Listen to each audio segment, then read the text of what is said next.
Okay, here we've got a little Honda eu20i that I've converted to run on butane gas. Bit of a departure because here they usually convert it to run on propane, but this one's butane. It's also got an easy to remove gas conversion so that it can be stowed away on a yacht in this case. The procedure for starting is make sure the control knob is in the starting position there, and then the regulator that I'm using here is not the regulator that's going to be shipped with the machine because I haven't got a camping gas bottle, I've just got an ordinary butane bottle. Well, this regulator's got some weird kind of safety feature on it. It means you have to prime the generator, you have to press it for ages with with this, which is the one that's going with the machine, the camping gas one. It might only need a couple of seconds, but this needs about 16 seconds priming before you start. You don't need any choke, you just press that up against the machine with the gas turned on there.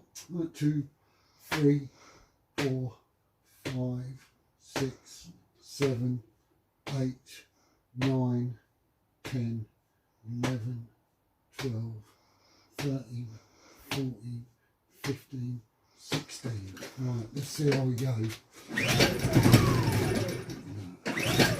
Right, that's when it does that, starts and just stops, it means it isn't primed enough. It's this regulator is a weird one, but that'll probably go now. There we go. Okay, I'm just going to switch the extractor on if I can find it. Oh, never mind. Anyway, we'll just run it like that for a minute.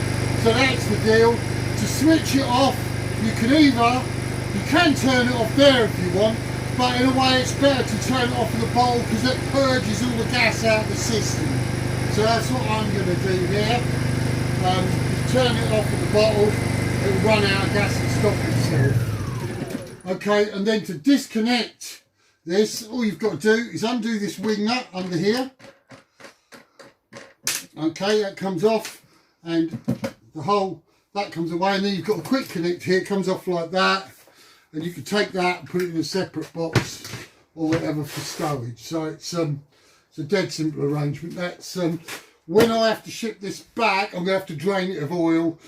So when it's, before you start it, you've got to obviously fill it up with oil, fill it to the bottom of the filler hole, so that if you put any more in, it would run out basically.